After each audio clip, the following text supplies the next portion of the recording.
What's up, ladies and gentlemen? It's yours truly, Carcino, for One Crack News. Fresh out of the hospital, I'm back. I go to the hospital, I go there and spend all this money to come in and tell me, so they could tell me I'm doing everything right at the crib. So I basically just made my family feel better by going to the hospital, make my mom feel better. But damn, I went to the hospital to find out what I already know. I didn't have COVID. They poisoned my ass. So I already knew. I knew where it happened. I knew when it happened. I knew everything. I said, yep, they poisoned your boy. I knew it. Thanks, Mac. I am feeling a lot better than I did Monday. I was on dire terms. That's whenever I go live and you just see the screen there and just the picture, that's because I couldn't even sit up. My head was like leaned over like this, and I put the camera on and I did the end of the video, and I'm like, I'm hanging in there, guys. I was out of there. Woo! So I have an upper respiratory infection. Now, the reason that would only happen is because they hit me with the toxin. So I already knew what happened. It was the toxin in there. Good thing I got out when I did. I feel bad for the other people that was in there. I wasn't the only person that got sick. My buddy's wife, she got sick. So she's recovering too. Because we didn't stay there that long. When that thing came and went off, we didn't do that. But anyway, we tell y'all what happened on the Patreon. So I told y'all yesterday what it really went down and how they poisoned me and why they poisoned me. So anyway, let's get to this. Now, Ashleigh Merchant, in her full testimonial story, okay, the GA had their hearing going on, right? Now, let me tell you how unnecessary this is. They're making it seem like this is a really big deal in the GA hearing. Okay? Let me tell you what the GA hearing is. These people get together to talk about what is going on. Right?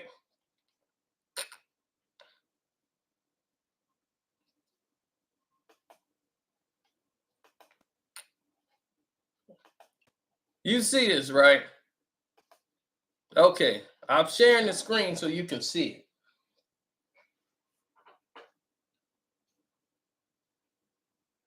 That's the GA hearing. Now, in this GA hearing, what you're going to see is a lot of things that don't add up, don't make sense, don't have a lot of anything to do with a lot of nothing, right? But here's the thing.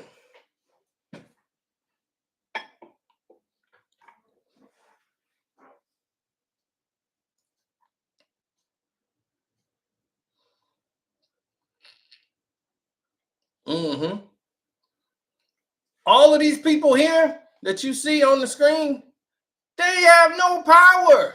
They can't do anything to DA Fani Willis. Nothing. They're not telling you that. Nothing can be done by them. They have no power.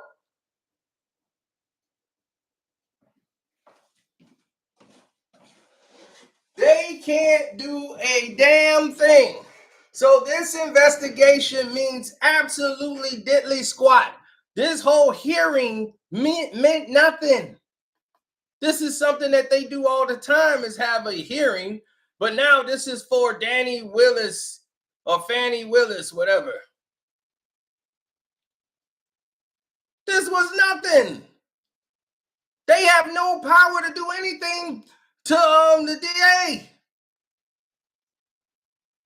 They have these hearings anyway. So what the Georgia Senate is going to do is have a hearing, and then they get to hear the testimony of Ashleigh Merchant in this whole thing, because this was what the hearing was going to be about. But they have the hearings all the time.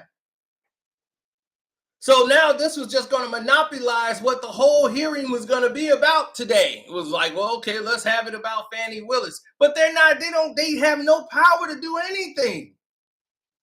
What are they going to do? Fire Fani Willis? It's not going to happen. They have no power to do anything. Nobody's saying that. They're acting like this is such a reveal. All it reveals to me is that this Ashleigh Merchant shouldn't be talking. She's too stupid. And now I don't understand why no one can see this. I understand people got their political things and they want to go along with this, and this woman is stupid. I'm going to tell you that right now. She shouldn't even be allowed to be in a law library. She is stupid. Seriously dumb. Somebody dropped her 4-5 times out of the crib. I mean, she makes everything look bad. She is so stupid. I'm just like, oh my God. Do you see how the brother shut her down? You know somebody who's just unconnected with anything from the other side that they just get shut down immediately? That's her. She was getting shut down immediately. To my understanding, there's this transcript from just about everything, but it does appear like sometimes that was cut off. So there are some sections that were recorded, and then maybe a section wasn't recorded, and then they went back on the record. But it was recorded, which we rarely get in a regular grand jury. We rarely, if ever, get. Electors. Zillow helped me land this Airbnb listing. Yes, Zillow. And Airbnb paid me $2,200. Well, that's good. No, I only represent Michael Roman. And you don't represent Donald Trump. No, I do not represent Donald Trump. Your involvement in the case is just for Michael Roman. Yes, exclusively Michael Roman, and that's my duty. You have produced. So Michael Roman and not Trump has hired this bimbo. And now the bimbo comes up in here and is completely dumb. Now, I'm not on Fani Willis's side whatsoever. Except for the fact is, because I believe she is stupid also for what she did, for even sleeping with this man, knowing that they're going after Trump and all of this. You can't be this reckless and stupid.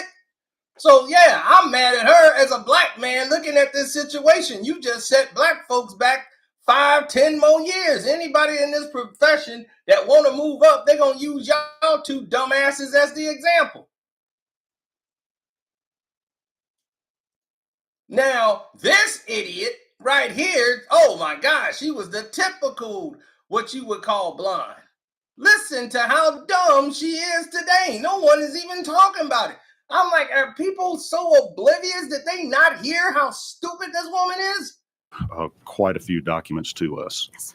Do you have any concerns as to whether any of those documents are protected by attorney-client privilege? I don't have any concerns about that. I do have some privacy concerns because you mentioned earlier that there were some financial documents that are not redacted, and so those would need to be redacted. That would be the only thing, but they're not. Phone numbers, I believe I redacted all the phone numbers, but there are some financial documents that are probably sensitive. Okay. As far as Mr. Roman is concerned, is he given you permission to speak freely about his case and about the evidence or documents you've accumulated in the course of his defense? Yes, we went over the subpoena that I received and the classification of documents that I was asked to give. All of those were things that I obtained through discovery, not discovery from the state, but through my own. So we have a protective order in the case. So anything that I've obtained through the state could potentially be subject to that protective order. But these were all documents that I obtained through my investigation. Okay.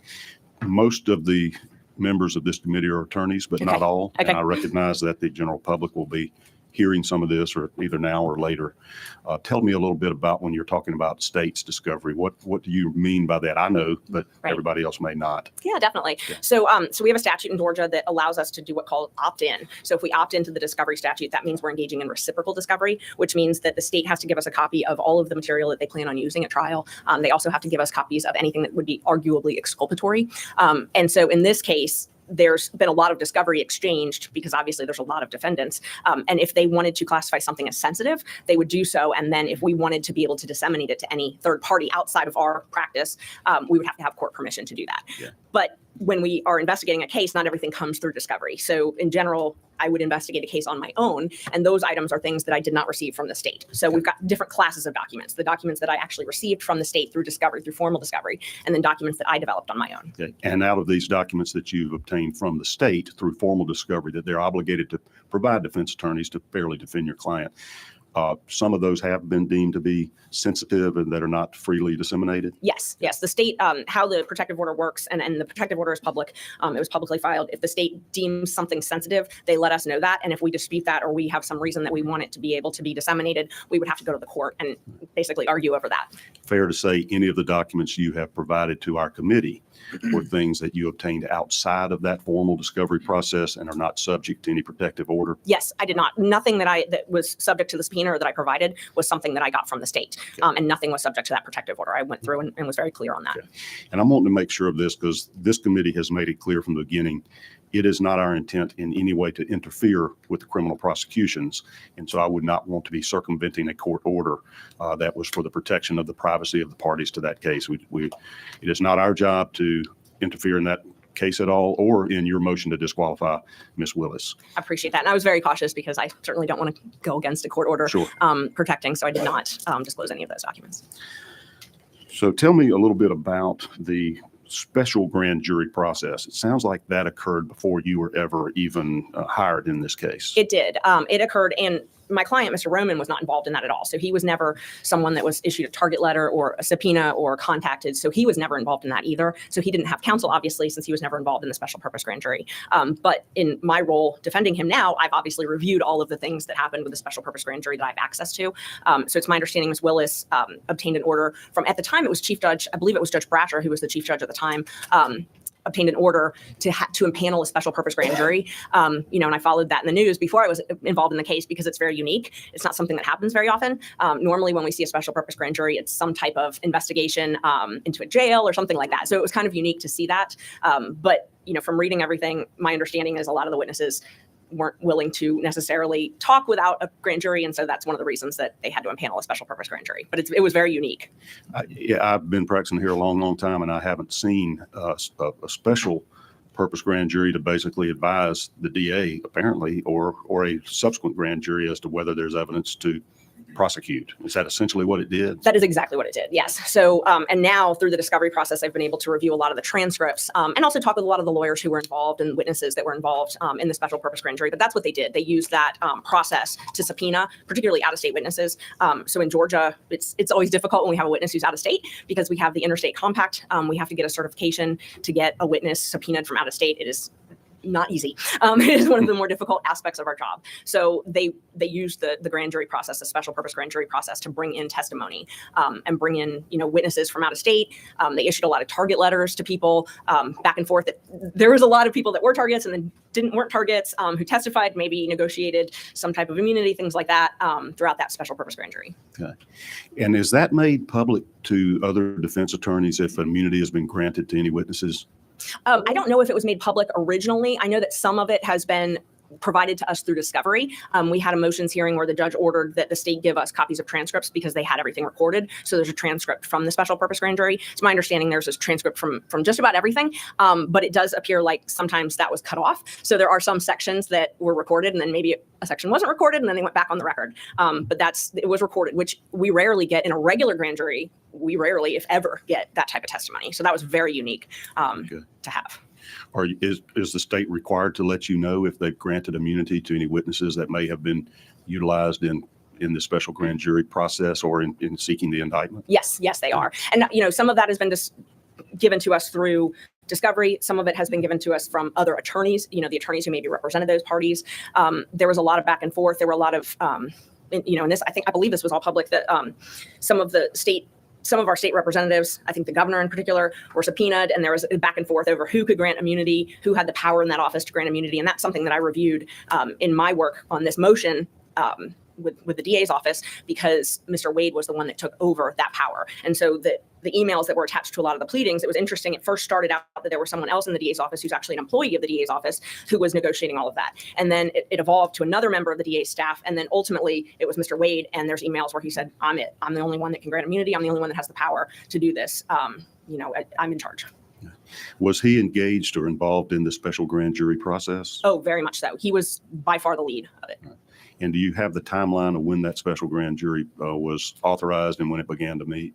Yes, I don't know the dates off the top of my head, but there is an order and I can review it. I brought some of the pleadings with me, but it was authorized sometime. So he was appointed, the timeline, he was appointed in November 2021 to work on this case. It was sometime after that Ms. Willis sought the special purpose grand jury and got authority to do that. And then that went through, several months, and then they issued a report to her.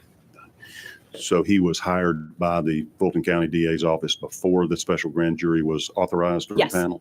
Okay. And so he was involved from the very beginning of that process. Yes, and he was actually hired, I believe, before it was even, I know it was before it was impaneled. I believe it was before the order was even issued, though. And do you know what? Now, she's just admitted, for those who weren't listening or paying any attention, what's happening with Thugger. Thugger's still going through his trial. Now, here's the situation that I want people to understand. What she's just saying is before a grand jury and anything was brought to the table, he was already hired. Okay? Now, she's in here giving this display, giving this whole testimony, and she doesn't have any other goddamn records in front of her that she noted she's gonna, this is what you're talking about. You should be able to go to your file right there and pull it right up. But she doesn't do that.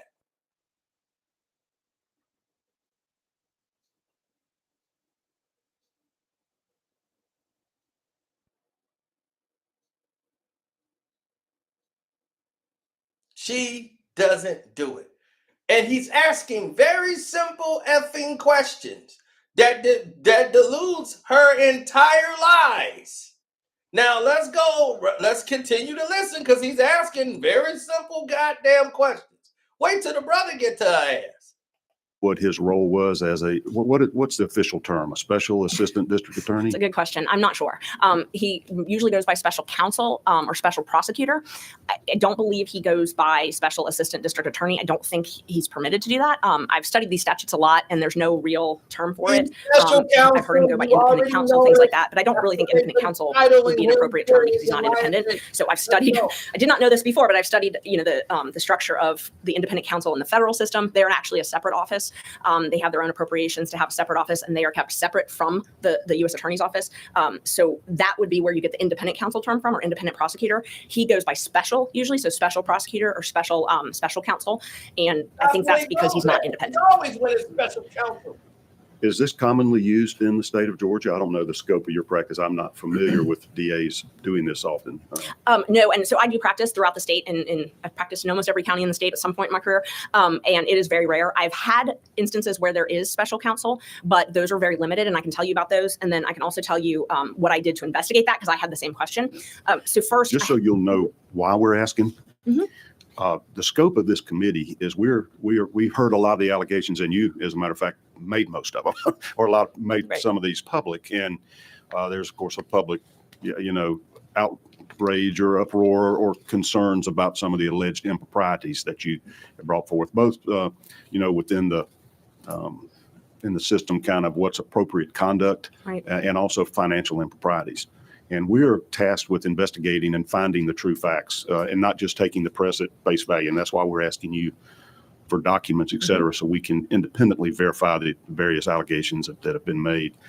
But we're also specifically tasked with, if necessary, amending existing statutes, right. or creating new statutes to build guardrails or whatever to essentially restore the public faith in our criminal justice system, in its impartiality and its fairness. And I have looked at some of the existing statutes, but it's very sketchy. What is the real authority? And we wonder if we need statutory authority or statutory limitations. And so I'm going to explore with you a little bit what the authority is for a special grand jury to be conducting a criminal investigation, and also the use of a special assistant district attorney is what I'm referring it to. But so that's the context. You have done that research, so help walk us through this just a little bit. Is there a statutory process that gives authority to utilize a special grand jury to advise a DA or to essentially accumulate evidence for a DA to determine whether or not to indict? Right. So the first question was about whether this happens throughout the state or not. I did do open records to every single district attorney in the entire state of Georgia to find out, because I wanted to know, I knew based on my practice that it was a very rare process, but I wanted to know, I wanted the data. I wanted to actually see it. So we did an open records for every single district attorney. We have received responses from almost all of them. There's only a couple that we haven't, but I don't know that those would be big factors. The few that were remaining, I think it was Augusta that I haven't received one from. But I talked with two of the prosecutors in those districts. There's only two that actually use something that would be akin to this. And one of them said they haven't done it in years, but they have done it. And they pay between $40 and $40 an hour, which tends to be about the going rate for appointed counsel. It's between $40 and $60 an hour, I know, for appointed counsel in most counties. And then the other county that did use them, they use a part-time solicitor. And that DA said every time that they would have maybe some overflow work, an appeal or something that they had extra work to do, they would hire this part-time solicitor. So it was someone who was already a government employee, and they would pay $45 an hour for this person to do work. So those are the only people. This is a very unique to Fulton County, which I assumed, but I didn't know until I did the research.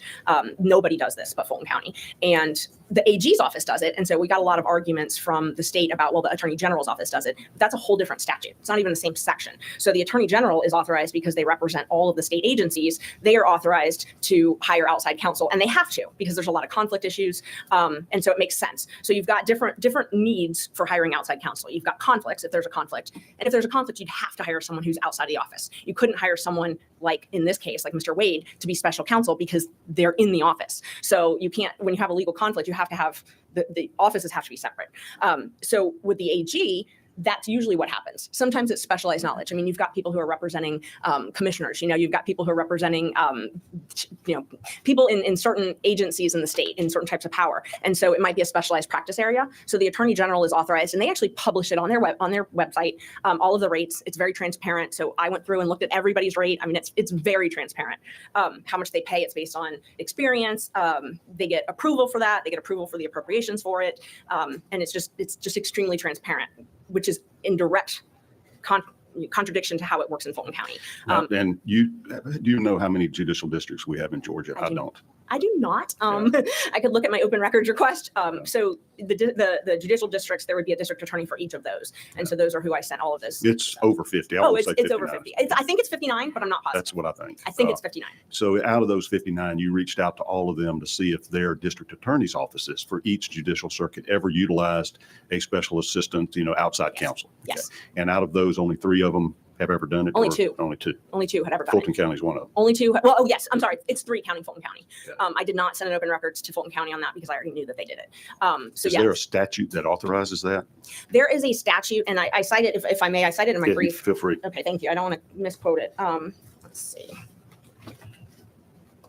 So it's 15-80-20. And how I came to learn that is I actually contacted the prosecuting attorney's counsel early on in this case. And because I was trying to figure out the legality of this, I did open records and I found out how much money the special counsels in this case were being paid. And there's about 20 different people in Fulton County that are paid under this type of arrangement. It's the largest personnel budget item in the DA's office. Why wouldn't you just hire more assistant DAs and have them in-house? That's what. So here is where it's going to get real interesting. Like, they're trying to figure out all of this stuff she's saying, and it's really sketchy. She's over answering things, and they're trying to keep her grounded. Now, here's where it's going to get really interesting, folks. Hit the like button. I know y'all just got here. If you're new here, subscribe to the page. See, we don't do propaganda here. We just give you the straight facts. One crack news. There is no sides. There is no solidarity. This woman here, and as they were trying to say, is look, we don't have a dog in this fight, but we're going to look bad here in the state of Georgia. We got to make sense of this, and moving forward to keep the trust of the people, we're going to have to make new rules. That's what's going on. Now, here's the problem she's doing. She doesn't have any information in front of her. You got a big folder right there Now, she just went through that whole conversation to say out the 59 people, only 2 people really did it. But one is Fulton County, the county in which they've done it. They've hired them before. So she's not doing anything that's unprecedented. So who gives a fuck if 59 or 57 other people from different other counties didn't do it? Someone else in Fulton County has done it before. Now, they're talking about hiring outside help and how much the financials are. And he's saying, why wouldn't you just hire and put all these people on, get a bunch of assistant district attorneys and just use them? Now, we'll get to the answer to that real quick. That's what I didn't understand, and that's what, I mean, in my opinion, obviously, I think that's what should happen. But she don't understand, but she thinks that's what should happen. But let's get to the but. The reason that it wouldn't happen is because if you're hired as an assistant DA, you can't take private work. So the statute. There you go. If you're an assistant DA, you can't take private work. That is the answer to your question. So Nathan Wade is not going to be an assistant district attorney because he wants to take private work. He's not going to agree to do something like that. He knows his stature is higher. So he's not going to agree to be an assistant district attorney. That's why he's special counsel. It's common sense, you stupid woman. You're confusing the dumb who don't know better. See, she tries to talk over it real fast, and now let's get to the money. Let's get to the money, lady. Come on, blonde lady. You done wasted 30 minutes of jibber jabber. Let's get to the money. Statutes, and they're all in section 1518, 15-18. The one that gives the authority for this is 20. But all of those, if you read all of them, it makes it very clear that if you're going to hire more assistant DAs, they have to be paid the statutory rate. So you can't just pay an assistant DA anything you want. You could not pay them $300,000. What is that statutory rate? I don't know it off the top of my head, but it is. You don't know it, but you just brought it the fuck up. But you don't know it. So now she's trying to look through her pages to find it. That should have been the first thing you had in front of you. You should have had that in your power notes. You know they finna bring in price. But yes, you have to pay the assistant district attorney a flat rate. So why would Nathan Wade agree to be paid a flat rate and not be able to do anything outside of said story? Okay, I just gotta be limited? No. Is in the statute. I know that like District Attorney Willis, for example, I think it's around $200,000, and that's one of the top paid people. 200,000, and that's one of the top. That's what she thinks. So most of the people are paid, somewhere between 100 and 150,000, something like that. 100 and 150,000. Only because Fani Willis is making 200,000, she thinks. Depending on their role, depending on county supplements. So what the statute says is it gives a state salary, and then you can get a county supplement. But all of that is around that range. I'd say around $150,000. But there's limitations. So to answer your question, why you wouldn't just hire an assistant district attorney, first, they couldn't make as much money as independent counsels. Boom! Exactly. This is why they didn't do it. They don't make as much money as independent special counsels couldn't make that much money, but they also would be limited in their law practice. They wouldn't be able to have private practice, and that's by statute. So if you are hired as an assistant DA, you cannot have a private law practice also. Exactly. So now you're answering your own dumb question, blonde lady. When you keep saying why did she get Nathan Wade? Why did she do this? Why did she do that? It's because Nathan Wade ain't gonna agree to do this case, and he's gotta be an assistant DA. Why the hell would he limit himself? He's special counsel. So that means he gets to keep his private practice. Okay, and do what the hell he wants to do. There's no cap on how much can he make. That's common sense. I can say that to any American. You could be Democrat, Independent, or Republican. I don't know, pescatarian or whatever goddamn thing they got to come down the pipe. I'm going to tell you straight up. If anybody says, hey, this is a flat rate, we can pay you $130,000 a year, or you get to keep your private practice and we can pay you, more than that or whatever we feel like. Who gonna argue that? Who the hell would want to be an assistant district attorney? If that's the case, you feel me?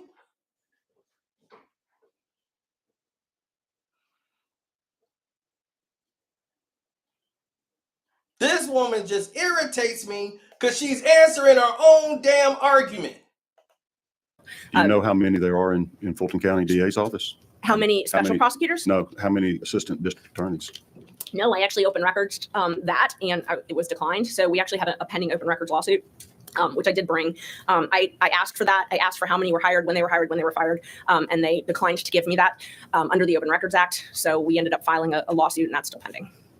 Because it just occurs to me, I think there's certainly dozens of them. Yes. Maybe 100. I think 100 would be a fair example, or a fair number based on just my knowledge of it. But there's quite a few, and if you had a certain amount of money that they spend several $1 million on these special prosecutors, that could be spent on a lot more assistant district attorneys. Do you know the process in Fulton County on how you approve the budget for the DA's office? Is that something controlled by the county, or does the DA have total discretion? It's controlled by the county, and I do know I actually went back and watched a lot of budget meetings. They have their budget meetings online. I read a lot of the transcripts, and so it's very interesting. It's kind of a long answer, though. Depending on who you are, in Fulton County depends on how your budget is approved.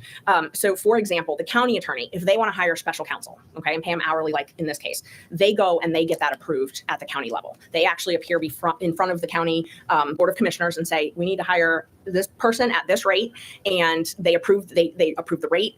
They monitor the bills. They do all of that stuff. So that's what happens at the county attorney's office. The county attorney represents the county, is not prosecuting criminals like the DA does. Correct. It's civil. So the county attorney does all civil things. In this case, they actually did end up representing the DA in some of the open records issues, which is a whole other issue. So the county attorney, the civil body, they actually go and get county approval from the Board of Commissioners. And there's actually a resolution. So I think I attached as an example in one of my briefs, a copy of a resolution just to give as an example. I'm pretty sure I did. And it's very transparent. They get it approved. Yeah, here it is.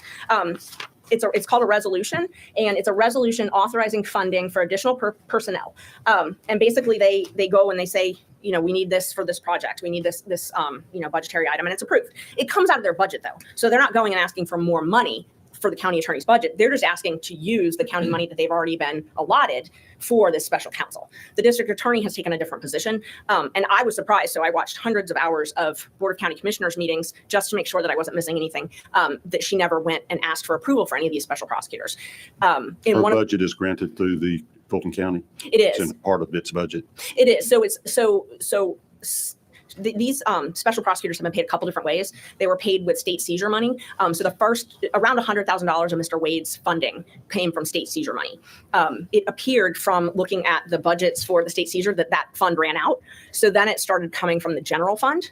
But it was money so Ms. Willis had a budget right around the time that she hired Mr. Wade and these other special prosecutors. She went and asked for more money for backlog. And so she was given extra money, and that money's been renewed since.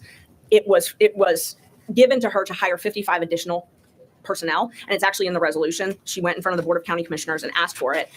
When was that? Do you know? I do actually, because I attached it to my brief. So I know the dates of things. September 15th, 2021 is when she presented her PowerPoint to the Fulton County Board of County Commissioners. And she gave a lot of statistics about all the unindicted homicides. It was mainly about homicides. It is, there was some about sexual offenses, but it was almost all about homicides. She said that, why am I here? The great trifecta: crime is on the rise, historic mismanagement, and then the COVID backlog. And so she asked for quite a bit of money to hire additional personnel. It was, I can tell you, That year it was $780,000. And that's in the fall of 2021, just before this special grand jury was impaneled? Yes. So that happened. She was awarded that money September 15th, 2021. And she actually did get the resolution and the process that you would normally expect. How much was that addition or increase to her budget? Not to exceed $5 million. Wow. So she was awarded for the end of 2021, which this is September 15th. She was awarded for September until December 31st, $780,000. It said, and then the next. And everybody noticed that this dude behind them is asleep. This dude is asleep through this whole bullshit. Look, this dude right here is asleep. Somebody better check his pulse. He might be gone. My man right here. Look how his hands is. My man is gone. He is gone to sleep through this whole damn process. My man is over there gone. That dude, they better check that man pulse.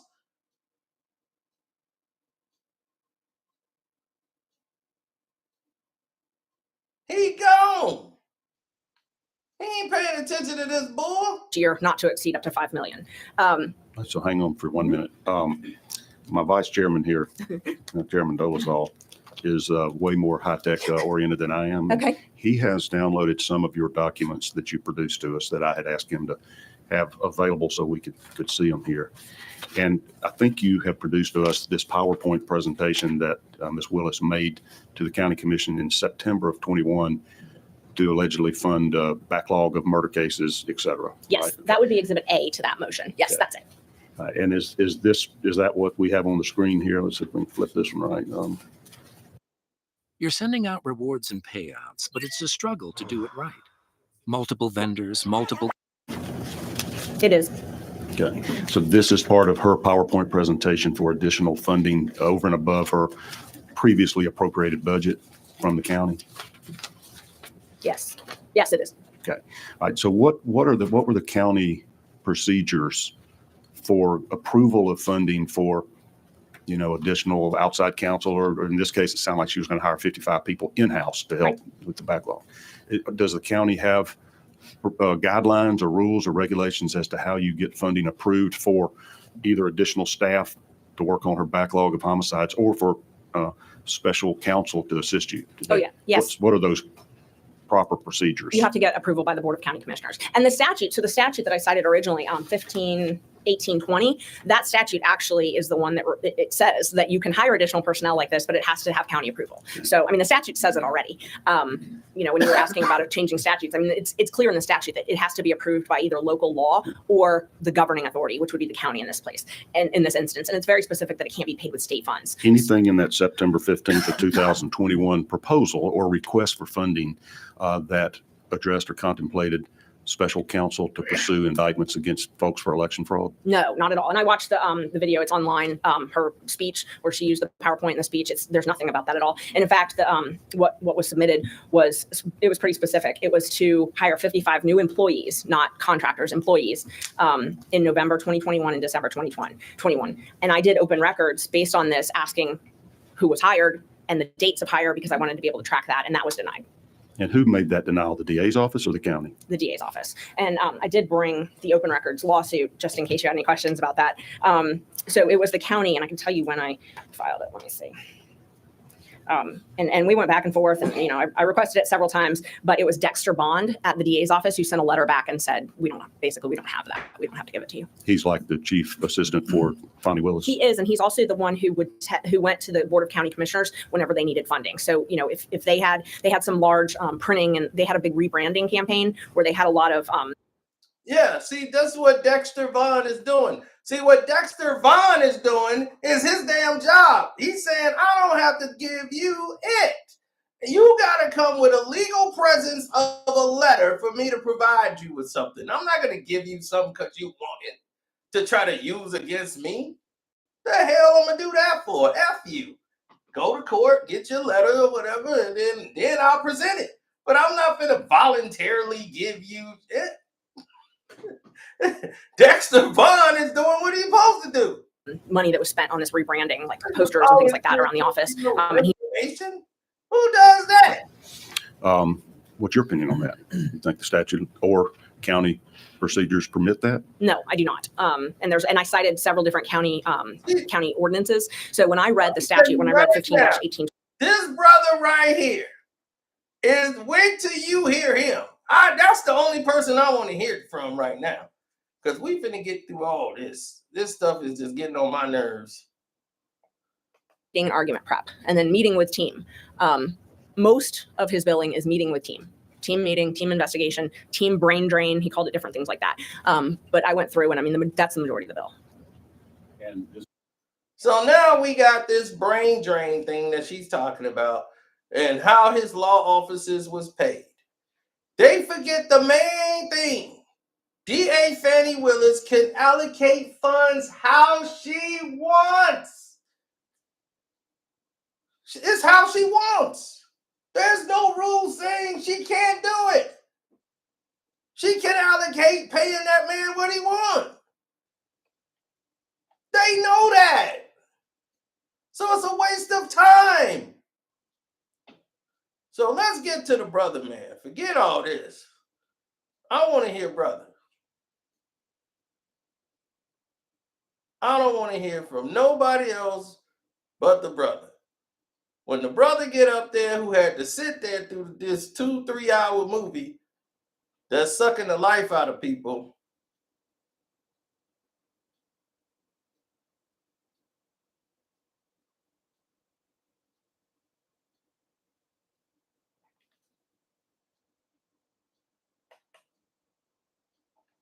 Here's one thing you need to do before you buy anything online.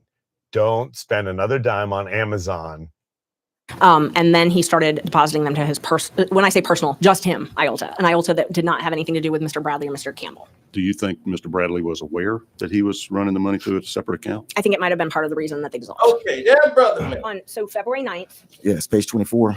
page 24, Did he give any explanation for why he ran this money through a trust account? Or is it still in there? We don't.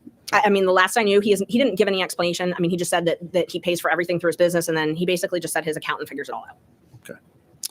I know you have a court appearance this afternoon. You've been very patient with us. I'm going to give Senator Harold Jones an opportunity to ask a few questions. Under our rules, we do allow at least one member of the minority party to participate. And Senator Jones, you're not time limited. If you, when the buzzer hits and you've got to go to court, you tell us, but I feel like we got at least 15, 20 Oh, you minutes. definitely do. And I'm happy to answer any questions you have. My court's at 115 in Fulton County. So, you know, if I get in trouble, if you can call the judge, then I'm fine. You got it. I just want to go back to the issue about the conflict. I think that's kind of what brought us all here to some extent. See, this brother been listening to this bull all day. And this is where it takes off, ladies and gentlemen. This is where it takes form. Everybody been listening for 2-3 hours, falling asleep in their chair, and the brother man been waiting to tear her ass up. Now, watch how he beats her with simple black intelligence. It doesn't, and he simplifies all the bull crap you've been hearing for 2 hours, which I wasn't finna sit through again. Here we go. On one issue, in your brief, the most recent one that you filed. The second one? Right. Okay. On page 21 of that, you went ahead and acknowledged that the aspect about him not signing, I believe, or being duly authorized to be a prosecutor, that's already been handled in one court, but you're still bringing that issue back up. But it has been decided in the negative. In one court, of course, you are still bringing that issue back up. Yeah, so you're talking about the oath, Right? The oath issue. Yeah, so Manny Aurora was working on this issue early on, and he filed a motion about the oath. At the time, it hadn't been filed, and in and of itself, that's not, that's not filing an oath. That's not going to get rid of a case. That's not going to disqualify in and of itself. Clearly, the judge told us that in an order. But I was trying to paint the entire picture and how I felt that it was relevant. And it definitely is not a ground that I was arguing for disqualification, but I felt that it was relevant because it shows that they were hiding this relationship, and all the evidence indicates that. Right. Now, I was just kind of showing why I'm moving on to this next particular point here, which goes to page 24 of your brief, which deals with, I think, the thing that's really out there in the media, which deals with the relationship and aspects of that in some kind of way this creates a conflict of interest. And of course, the judge is going to rule on that, but I still think it's important to kind of go through it. And you cite the case of Whitworth versus State. What in that case actually applies to this particular case? Boom! Right there. You threw a case out in front of everybody, and these guys are going to look up that case. Brother looked it up. So brother ain't somebody you can sugarcoat with all these goddamn words. Brother know what time it is. Brother like, yeah, I'm finna get your ass.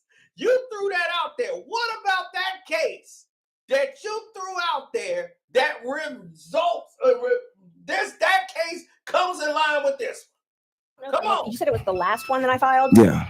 February 9th. Yes, page 24. Page 24. You said Woodward? Whitworth. I don't see Whitworth.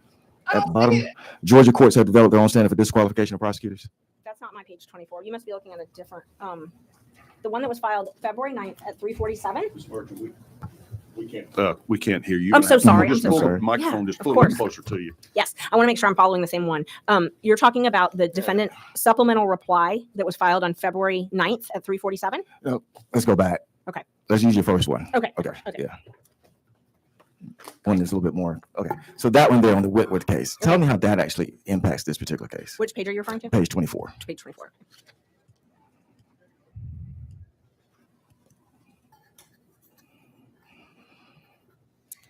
So the site is Whitworth. The court recognized a conflict of interest as a ground for disqualification, held to arise where the prosecutor had acquired a personal interest or stake in the defendant's conviction.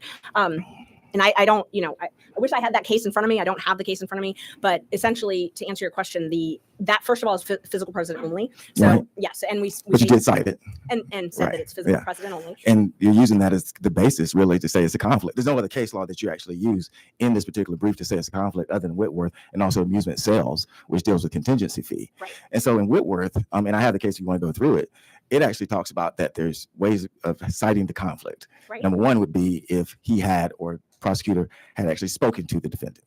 Has that taken place? No. Okay. Second, has he represented the defendant? No, he hasn't. There was a motion early on. It was, I didn't even bring this up here, and I don't think we talked about it in the brief, but Brother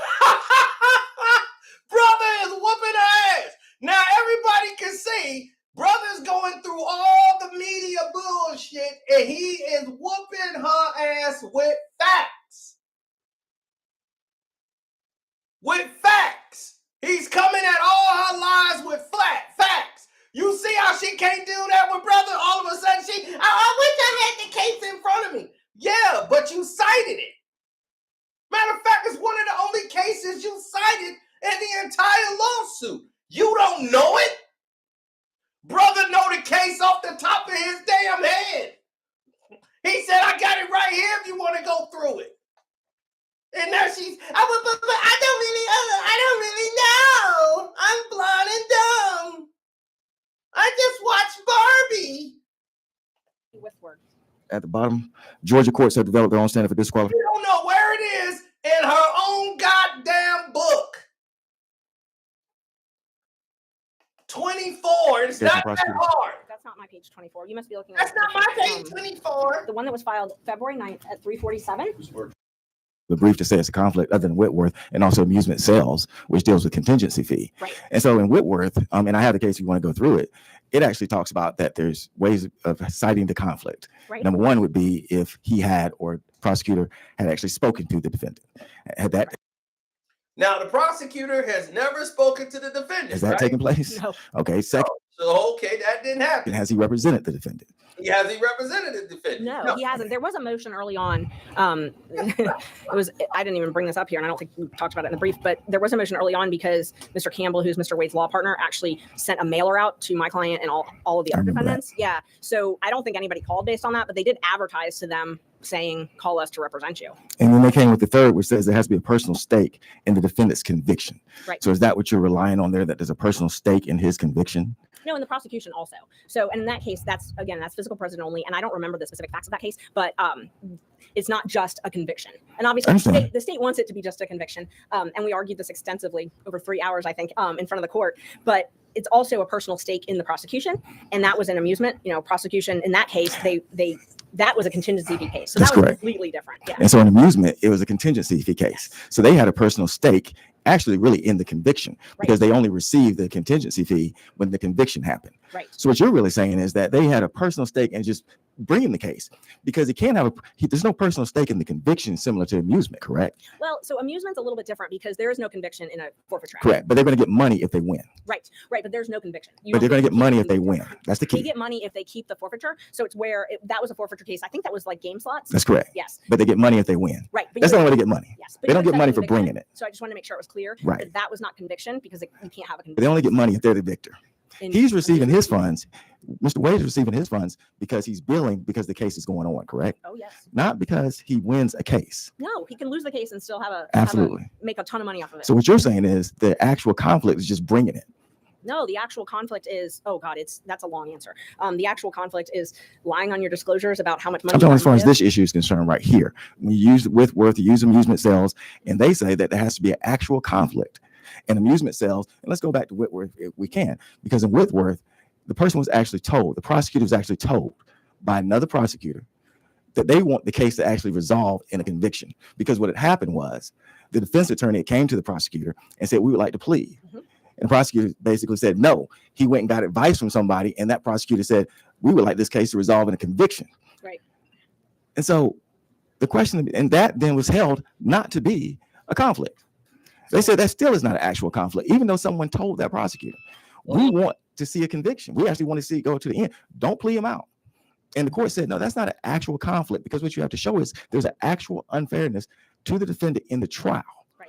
Can you point to any unfairness in the trial that's taking place? It's not in the trial, so it's not limited just to the trial. But to answer the first part of your question, when you were asking about the conviction of personal mistake, Ms. Willis has made numerous public statements about her interest in a conviction.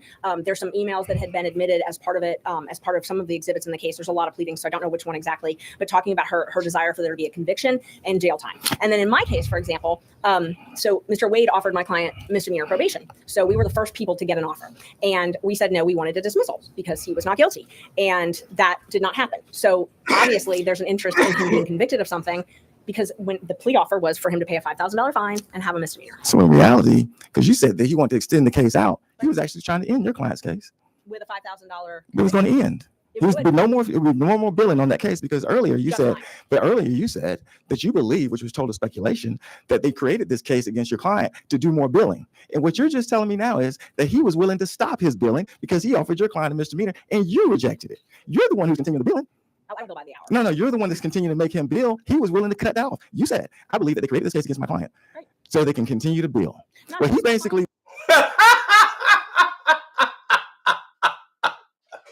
Brother is tearing her ass up. Brother is tearing her ass up. Brother is tearing her ass up. You just admitted. This is what I told you. This woman is dumb. You just admitted that the case was going to be over. It was right there in writing. The case was over. You kept the billing going. He was going to get probation and a $5,000 fine. You said no. So you kept the billing going. You just admitted it. Why isn't anyone talking about this? I'm the only one. I am the only one who is talking about this. They over here praising this blonde woman like she did something spectacular today. This woman is retarded.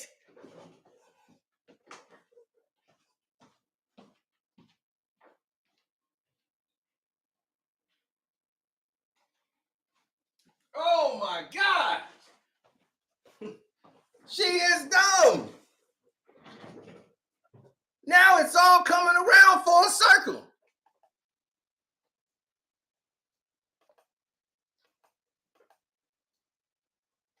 Look, brother's smiling because he know he got this dumb woman. She ran into a smart black man who wasn't finna go with the media blah, blah, blah. He wants to go with procedure. he went out and said, I'm tired of billing. I'm going to offer a misdemeanor. Okay, And you said no. take a couple notes because you had a couple questions there. I want to make sure I answer all of them. So Okay. the billing, so as far as the billing and the offer. So what I was trying to explain, I'm glad you gave me this opportunity to sort of go into it in a little more detail. I tried to Right. explain that there are really three classifications is how I broke the indictment down. There's the folks that are involved at the federal level. You see those people having, they were in DC. Then you see the electors. Then you see coffee. These cases could have been Ms. handled. Barcher, we can't even hear you. Oh, hardly I'm up so here. sorry. Just pull it I didn't. up. Yeah, just pull the mic up. And as you see, they got rid of the white dude who was falling asleep, and they put two brothers over there. Now, these two brothers are vested. This dude got a cowboy hat on. He ready to go. Right to Sorry. you. Pull it to the edge of the desk if you have to, so everybody can hear. Sorry. Okay. So how I was trying to explain it is I separated. And he's mad focused in on this bull. Look, this bro, look, they ready to take her out. You see them? Shoot, they replaced Sleeping Man with Sleeping Man has been replaced with some other brothers now. And these brothers they on the ball.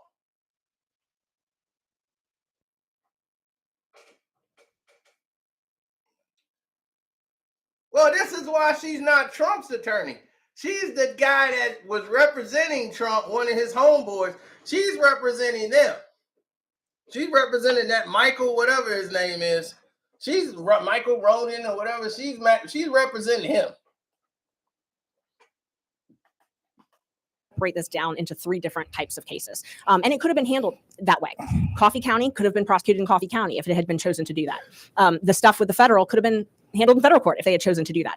Then the electors would have been the only remaining case that could have been prosecuted in Fulton County. Instead of choosing to do that, and it's not just my client in particular, but that group in the middle, by putting them all three together, it expands the litigation. How it expands it is a couple different ways. It expands it because when you charge a RICO case, you can bring in evidence of everything. So essentially, instead of having a case, a quick case, a case where there's evidence against Michael Roman, only Michael Roman, we litigate that.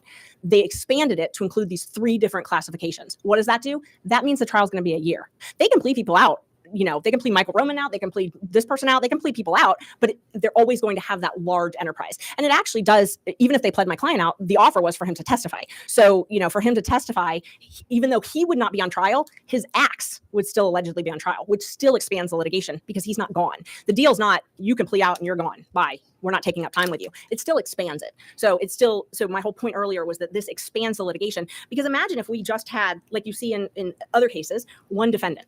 You can limit the information to just that crime and that case. Or you could have three separate indictments. But what we've done here is we've put them all together. You've made it so that it's necessary to try them, have three trials because there's no courtroom that can fit all of those people. So that expands the litigation. So in the case that you cited, physical or not. Which one? Whitworth? Whitworth. It says specifically that when the prosecutor goes up, Morgan, who is the person who's not supposed to, who's talking to him, who's the prosecutor, Hobbs informs Morgan, who is a prosecutor, that he anticipated a successful criminal prosecution, but that any decision regarding Whitworth's proposal to Morgan was Morgan's to make. Morgan decided to continue to go forward. And they said that was not a conflict, that was the prosecutor's decision to make. And you're saying, this is the case you cite. Well, in your case, they actually came to you and said, we're willing to give you a plea. And you said no, which is perfectly fine. But then you say, well, they want to extend prosecution on my client. They were willing to cut it off. And so therefore, the case that you cite is totally opposite than what the situation that you're dealing with. How would you say that you have a conflict in this case based on this case? Just based on this case. That was your first case that you cited in your brief. I don't think it was actually the first case, but the first was actually a federal case, but the first Georgia case you cited was Whitworth on this particular issue. Right, on this particular issue. Correct. And again, I don't have Whitworth in front of me, and there's a lot of different facts about these cases. I would be happy to review it and let you know. But what I can tell you is that I still, and we still believe that this is to expand the litigation. And even if it's minor, the law says over $100, that's enough to have a personal interest. So what we've got these financial disclosures where they're not being truthful. Ms. Willis is lying under oath, which is the same thing my client is charged with conspiring to do, lying under oath about receiving a benefit over $100. So you've got those. You've got this concerted effort, which we have seen, unfortunately, drag out over the last couple of months, this concerted effort to hide this information from the public, to keep this information out. I think that it is very reasonable for a court to think that that is a conflict of interest. And whether or not it's a stake in the conviction, a stake in the prosecution. We definitely have seen a stake in the prosecution. And Whitworth, the problem with Whitworth, and this is who actually brings the case? The district attorney. Well, How do they get the case? well, we know a lot more now because of the book Find Me the Votes. So we know a lot more than we normally would know. So, and that's one of the things that I talk about in my motion. In this case, it was actually Nathan Wade. So he's the one that he presented most of the witnesses. How was your client charged? How are these clients charged? My client was charged just in the actual grand jury. Okay, Yeah. so a grand jury. Yes. Okay, so we had a special grand jury, and then you had a grand jury Yes. who made this determination. Well, yes. They made a determination to bring charges, basically, to indict, correct? Yes. And I. So are they part of all of this? No. But I've never had the privilege of being inside of a grand jury, but I have heard a lot about what happens inside of a grand jury. It is a witness who comes, and in this case, it was actually the investigator for the DA's office. So just understand this: it is a very low standard of proof. It's probable cause. I have had clients who were dead indicted. I actually had a lawyer that I worked with at the public defender that was indicted along with his client because the DA presented an indictment that actually had the lawyer's name on it by accident, and the grand jury indicted. So you're saying the grand jury has flaws? 100%. Oh, so would you think it'd be better for just the prosecutor to draw the accusations? No. So the grand jury. I know you guys have a bill doing that right now. No, I definitely don't think so. The grand jury is better than no oversight. Correct. Definitely, but Right. it's a continuum. So my point in bringing that up is the grand jury is not perfect. The grand jury is. I'm not allowed to be part of the grand jury. It is not what I would call adversarial. So the grand jury is one-sided. They only hear from the prosecutor. And they hear hearsay. So in this case, using it as an example, the investigator for the DA's office listened to all the January 6th testimony, read all the testimony, went in there and summed it up for the grand jury. They present, the grand jury doesn't draw up the indictment. The prosecutor brings that indictment and then they vote and it's a majority. So all they have to do is a majority vote and it's by a very low standard. It's a probable cause, which is about 25% proof. So you've got hearsay, you've got a witness who hasn't actually witnessed anything personally. You've got a standard of 25%. I think there should be much more safeguards on the grand jury process personally, but that's for another day. So you went through a special grand jury and they made their recommendations. They went to a grand jury and they, of course, made their recommendations. And how many persons have actually pled in this particular case? 2 or 3. 2 or 3 already. And they were lawyer. Well, there was one. So the first gentleman who pled, he was a bondsman, and he was not, because of the state law for bonding agents, he's not able to actually run his business while he's on bond. So he had a significant financial interest in entering a plea early on because he was essentially couldn't work if he didn't enter a plea. And I mean, he got probation. It was not what you would imagine in a huge racketeering case. You would not imagine probation and a $5,000 fine. The other 2 people who pled are both lawyers at the end of their career, and I can imagine when I'm close to retirement and I have my retirement funds, if I would want to spend them on a criminal trial or spend them seeing my grandchildren, I would spend them seeing my grandchildren. One of the things we've been talking about is Mr. Wade's kind of qualification. So, Yes. but you did mention early on that he was very instrumental in the special grand jury process. So he's been there. He's been part of this process. Oh, you can see that by his bills. Yes. Right. So other than just his bills, you said that you recognize that he's been part of the process. So even though he's very, I guess, what everyone's saying is inexperienced, he was able to go to a special grand jury and get their positive recommendations, I guess, from state side. He's able to go to a grand jury and get indictments, which is positive for the state side. And he's actually had some persons actually plead guilty. So this inexperienced former assistant solicitor, I mean, he's not doing too bad, is he? That would be up for dispute. I mean, if you want to talk about his qualifications and whether I think he's qualified, I'm happy to talk about No, that. I'm just saying. I mean, when you say that someone's totally unqualified, that's basically what's been going on. It's very surprising he was able to go to a special grand jury. You say he's integral in That's that. not surprising at all. And he's going to a grand jury. You say he's integral in that. Then why even say that he's unexperienced? And he's getting people to plead guilty. But basically, you're saying those are just lawyers that don't want to do anything anymore. And they just play their clients guilty. Now, you just said this man was very instrumental in the special grand jury and in the grand jury. He got people to plead out guilty, but he's inexperienced.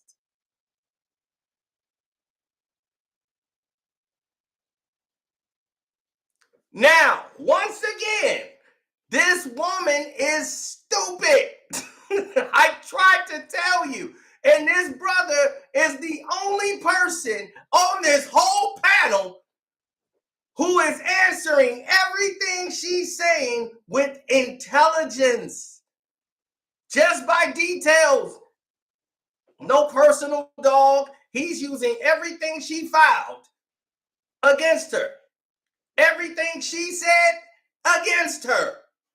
And she's up there. He hasn't pivoted once. He has not given a personal opinion. He's basing it all off everything she has said and filed in the courts. He see all through this bullshit. I see through the bullshit. I knew that she's not qualified. I'm like, you are the one that's not qualified. You are the hack. You're trying to find something and thought you could throw some legal mumbo jumbo on there and nobody was actually going to check up on it, which these doofuses didn't do. But Brother Show did. That's why Brother's suit ain't like these two cornballs right here who went to the same big and tall store. They went to the same big and tall store and they just sitting there. Brother he ain't get that memo. Brother making $20,000 less than them, but making way more sense. They just sitting there. I understand. No. So the special purpose grand jury, first of all, remember my client was not recommended as far as that. I understand. The special purpose grand jury, I've had the opportunity to read a lot of the transcripts from that. It's direct examination. So you're bringing a witness in and you're talking and you're saying, tell me what happened. So he did that along with Mr. Wooten, and he never did it all by himself. He definitely led it, but Mr. Wooten asked a lot of questions, and there were some other prosecutors in and out, but he was always there. But that, I mean, special purpose grand jury is really just to investigate and get testimony. I understand. So it's not. But when a person's trying to insinuate that somebody's basically totally unqualified, it is important to realize that they've walked this case to this particular point. Very complicated case, I imagine. I mean, that's something that we could debate. If walking someone through the grand jury, the special purpose grand jury is complicated or not, asking questions. And again, there's a team of 10 lawyers. So now it's a team of 10 lawyers. Who knows what part he's doing? But the question would be then, why him? Why not all of the public servants who are taking government salaries and, restricted in their private law practice? Why do they need him there when there's all these other people? As far as the qualifications, asking questions in a special purpose grand jury in and of itself, I mean, there's no opponent. There's no adversary. There's no judge. Once it became adversarial, you've had persons start pleading, and maybe more potentially, correct? Possibly, but we'll find out. But let me ask you this though, because you're talking about the staff. One of the reasons you may go outside to outside counsel could be the fact that if you actually put this type of case within the office, just speculating, but to some extent we all are. The office would basically shut down. It's a potential that the DA's office could actually basically shut down. Oh God, no! If you took the $1 million that he's been paid, you could hire 5 lawyers. You could do that, but how long would you be able to keep them? In other words, if you hired 5 new inexperienced ADAs, they're not tackling this case. And also, well, the inexperienced ADAs are not going to make $200,000. So if you're hiring inexperienced ADAs, you'd probably be able to hire 20. But that's not what. But the key thing is that job that you're talking about that you're going to hire with that, with the $1 million that you paid him. Yeah. If that's your theory on it, that's not going to stay. That's not necessarily going to be long term. If you're just saying the money you paid him, you could have done this, because his is a short term kind of situation. His is on contract, so it's short term. It's not a long term contract. It's not going to last for a person's career. So I understand the back and forth when persons were saying, well, they could have used this money for that, but that money was delegated for him on the short term project, so to speak. So it's not anything that a person would come in long term and actually necessarily do. But at the same time, that would be up to the district attorney to make that decision, how she's doing that. I just make the point that so far, from a district attorney standpoint, I would say that they probably believe that so far the case is successful. And we can argue about what's qualified, what's not, but certainly I think that they would argue at this point the case has gone from a successful pattern for somebody that's been denigrated and said it's totally unqualified. I did want to go into these trips. How much was the money? Go ahead. Thank you. Was that a question? Because I'd like to respond if it is. Yes. Okay. I took notes because there were a couple different questions in there. So the first one, you said about how much money. So Ms. Willis had stated that it would be between $3 or $4 million to actually pay Mr. Wade completely to prosecute this case. So you'd be able to hire a number of prosecutors. Some of them do come and go, but most of the prosecutors we've seen on this case have been there since the beginning. So, unfortunately, these cases take time, so people may leave. You also asked me about that this money. You just answered the goddamn question. That's exactly what he said. If you paid less people and you paid them and they can't stay for that long, they would have to leave. You just said it right there. The brothers, oh my God, this woman is so stupid. You could have paid a number of people, but yeah, they would have to leave. Some of them may have to leave if they got. You're not going to pay somebody that has to leave the biggest case in the goddamn state. You're going to need somebody that's going to be there for the whole haul. So yeah, they're going to write the big check for him so he can be there for the whole haul. Then he can go back to his office. You're not going to hire somebody that's got to leave. It's common sense. Why is people so stupid? It was delegated for this. And I just wanted to make sure that my testimony was accurate. This money was never. The only thing Fani Willis did wrong was screw around with that doggone DA. Other than that, that's it. Her stupidity started and ended there. She should have never screwed around with Nathan Wade. That was her problem. And she created this whole circus and put a platform for this idiot to be on this world stage. Never delegated for this. The county did not ever delegate this. The county was not involved in that at all. Ms. Willis is the one that decided, and there's no like budget. There's no transparency at all on this. She does the contract with him, and I believe you show those contracts. So in that sense, is delegated to him because that contract can end at any time. She could say, "Hey, the contract," because he works at her pleasure. Oh, yes. So that contract can actually end at any time. That Yes. would be the point. Yes. On the trips, how much total were the trips? About $20,000. And I think about 17,059. But even if we say 20,000, what was the average cost of each one of those trips? Well, unfortunately, they did not provide all of the records, so I can't tell you exactly. All I can tell you is what Mr. Wade charged on his credit cards. I can't tell you. Most of it was paid in cash, so there's no record. So I wish I could tell you, but going by your slide, one was 3,335, one was 4,453. which one? Hold on, I want to make sure I'm clear on each. You had 6 trips. Okay, but which trip are you talking? Well, you said one is 3,000 something. I want to make sure I'm clear. Yeah, put it back up for me, please. Yeah. There we go. Okay. So the first one, Royal Caribbean, 3,335, Aruba, 4,453. And then you see the next one, and then the next two. How would that compare? I mean, what is that so unusual on price points as far as trips are concerned? No, I mean, I don't think so. The Royal Caribbean, so I can tell you because I know these records really well. I mean, Royal Caribbean, I specifically kept out the money that he spent on his mom's cabin. So they had 2 cabins. His mom had a cabin. They had an oceanfront balcony. For the Bahamas, I think oceanfront balcony is probably, upper middle, but I don't know that it matters. Flew, comfort class, not unnormal for a lawyer. You know what maybe the average American spends on vacation? Not this much. You don't think? No. Have you looked?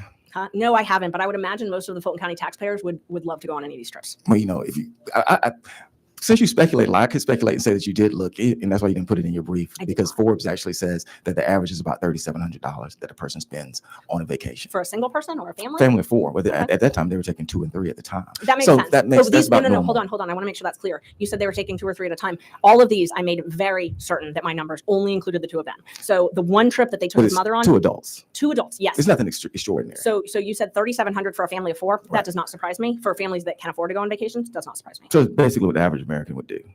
So Yes. this is half of that for 2 people. So you said $3,700 for a family of 4. This is for 2 people. Right. It's just 2 people. Right. So Yes. yes.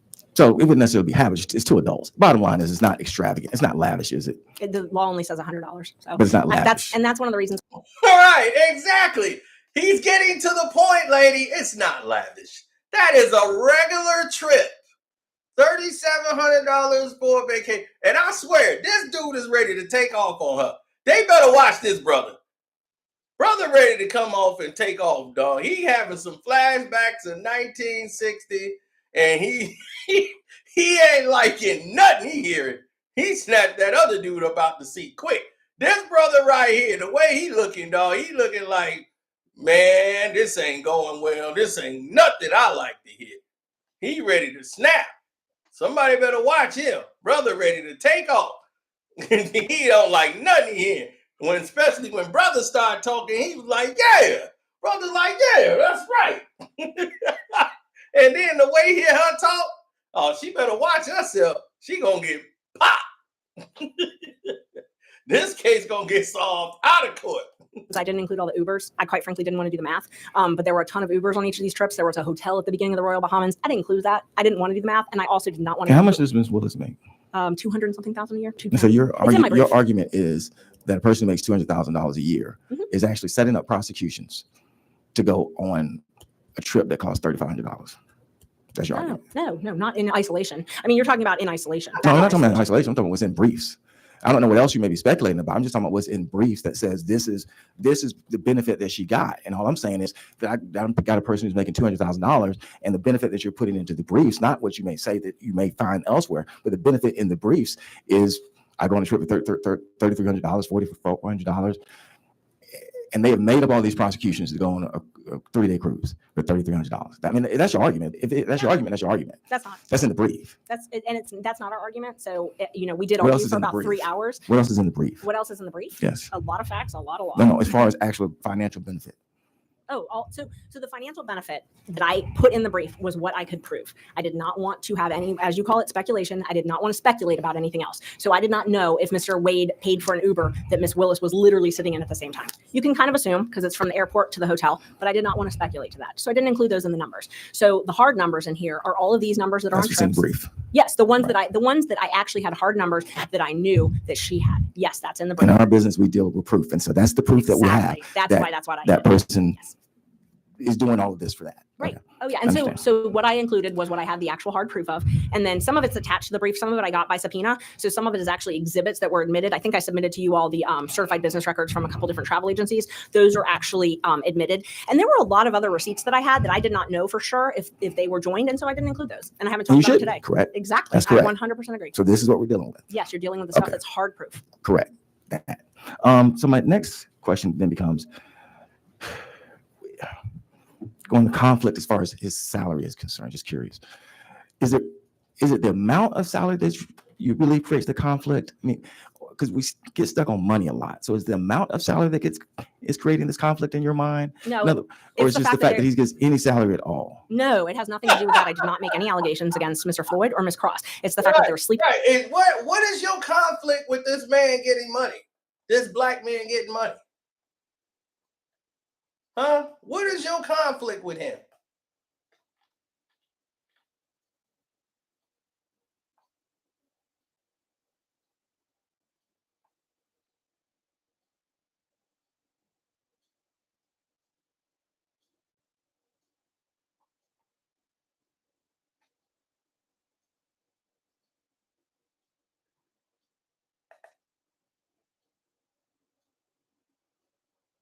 Yeah.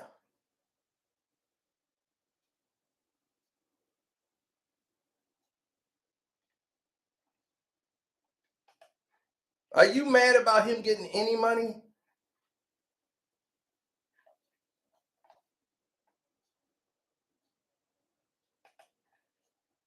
Oh, I know what the real reason is. Together, and he was paying for I'm trips for them to go on, and they were hiding it from the Discussed, taxpayers. Which we just discussed that. That's why. So if there's not a trip, then you don't believe there's a conflict. Oh, I do, because of the Fulton County laws. The laws say that they I'm can. not understanding the county codes, but I'm talking about as far as like what the case law says, which is Oh, yeah. what the judge is actually going to. If you're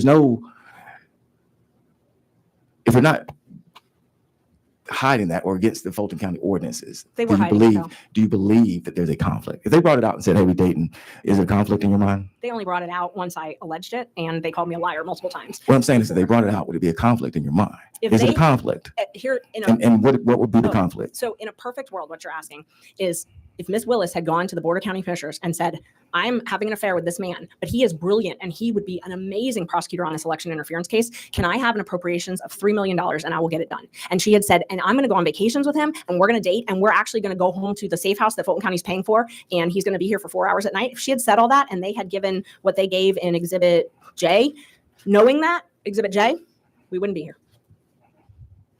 So then your client actually has no conflict because that would still exist. Your client has no hard conflict then. There's no actual conflict. It doesn't matter if you disclose a conflict. If you disclose a conflict, it still exists. And that's exactly what they said in one of the cases that you cited. If a person says, I got a conflict, but I'm still going to testify against you. I know I represented you and I have a conflict and I'm going to go testify against you. Conflict is now over. Absolutely not. If you have an actual conflict where your client is harmed, just because they disclose it doesn't end that conflict. So what you're describing is not a conflict at all. You're just saying, I caught somebody, so therefore I'm going to create something and call it a conflict. You cannot waive a conflict like that. You just could. If your client is, you could not do that for your own client. If your client is actually suffering harm, as far as how the prosecution is taking place, because that's what a conflict is. Just because she says, oh, I'm doing these things, you're not going to go to your client and say, you actually have actual harm, but she said it, so we're going to still go forward. That makes absolutely no sense. I'm sorry, I don't understand your question to me.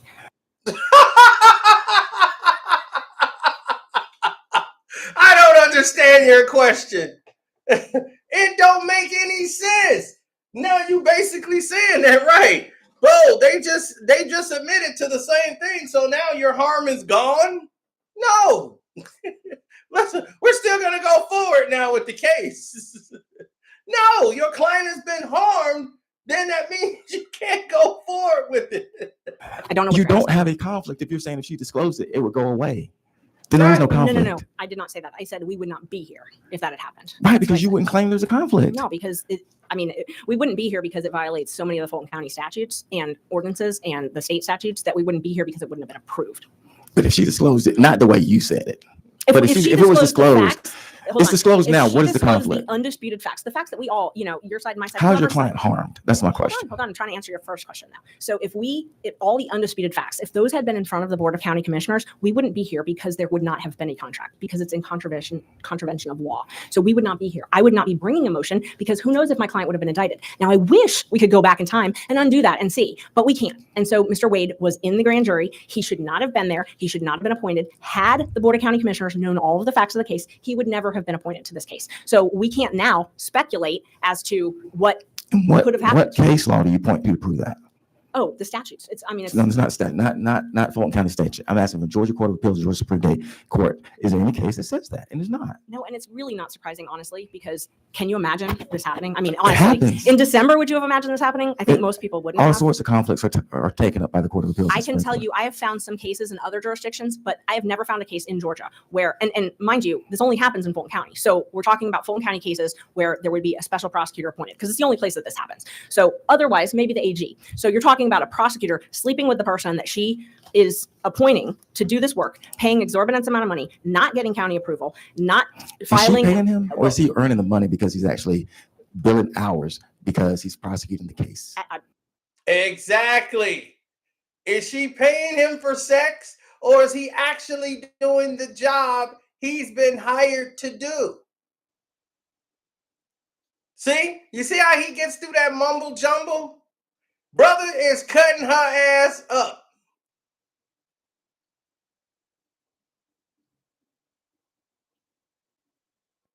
Cutting her ass up. Now, tell me, is he doing this?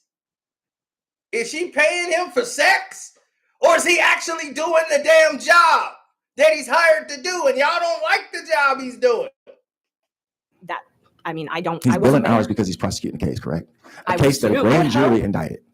I would hope that he's billing based on work that he's doing. I don't know because I don't have proof of that, and the billing is very irregular. But I don't know, so I don't. I mean, words do matter when we say that she's not paying him in that sense. He's earning money for a case that he's in charge of prosecuting that a grand jury indicted, and that's where we are. You're correct. She is not paying him. The Fulton County taxpayers are.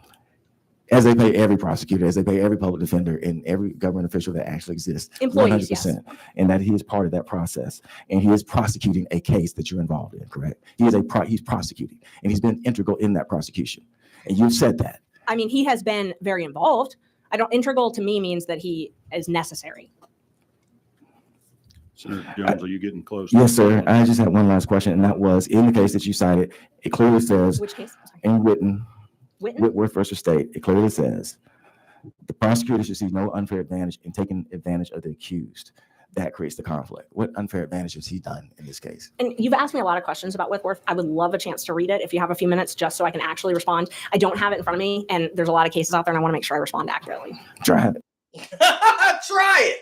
Come on. Okay. Nice. Yeah, absolutely. Thank you. I'm sorry. I'm one of those people. I'm visual. I like to see it. Thank you. All right. Go get it.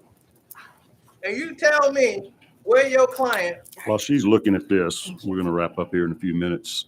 I wanted to let the public know how you can get information to us.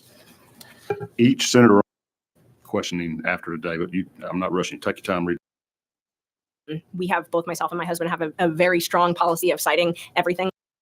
He was actually the district attorney in another county, and that's what I've experienced before. So the two number of citizens that have reached out and wanted to provide information or be heard or testify possibly in front of this committee. And go ahead and read about the case you've actually cited. Encouraging anybody that has input or information that might be helpful to us to provide it to a committee member, ideally to cook.inv@senate.ga.gov, because Secretary Cook will provide it to all committee members. We don't have a next meeting scheduled yet, but it will be no more than a couple of weeks away.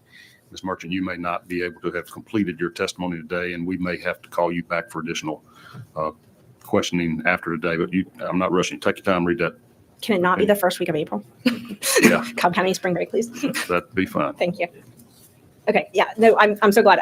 So this is Morgan. When you said Morgan, it should have, J-Tom, it should have struck with me. I remember this now. So this case, J-Tom was actually the district attorney when he first took this case, and he was not. Don't talk while you.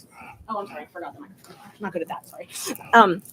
He took employment later on. So the employment, so it's different than our case because he took employment later on. He wasn't actually paid hourly. He was a member of Prosecuting Attorneys Council. And I'm glad you brought that up because that was one thing that I didn't really go into earlier. The other way that counsel is usually appointed in these cases is the Prosecuting Attorneys Council actually appoints it. And that's what happened in that case. But they sometimes will pay an hourly rate if it's something that is needed. But in that case, he was actually the district attorney in another county. And that's what I've experienced before. So the 2 times I've had special counsel, it's been because it's somebody from outside in another jurisdiction that's brought in. So that's what happened in this case. But then he took a job later. The other big difference with that case, and this came up in our oral arguments with the judge, that's a post-conviction case. The standard of review is very different post-trial than it is pre-trial. We're in a pre-trial posture. And we talked about that because the judge asked us a similar question about how to distinguish that. That's the big issue. And the judge pointed that out. That is post-trial. Post-trial, we have harmless error review. It's not a great review. So, it's just like ineffective assistance of counsel. If you stop the harm before it happens, it's a different review than if you fix the harm after it's already done. It's really hard to overturn a conviction once the conviction happens. And that's what you have there. But in this case, they never got to the harmless error because they said that no conflict existed. I understand what you're talking about by the harmless error, but they never discussed that because no conflict existed. And you're right, it is post-conviction, but bottom line is you really did not address the aspects that I was talking about when they say is a conflict. And it's not me putting this case in, talking about a conflict. It was the case that you guys actually did cite. With that, Mr. Chair, I yield. Well, can I at least answer that question? Sure you can. We definitely cite it because we have, both myself and my husband have a very strong policy of citing everything. We don't hide cases. So if there's something that's adverse to our position, we're going to cite it. We're going to explain it. We don't hide behind it. So we cite adverse authority all the time. Right, but you didn't answer none of the damn questions of what he said. You just talked around it in a circle. You and your damn husband. Me and my husband, we put this thing together. No. You little blonde Barbie doll was just thrown in there. Dumb blonde. And we gonna get to you tomorrow.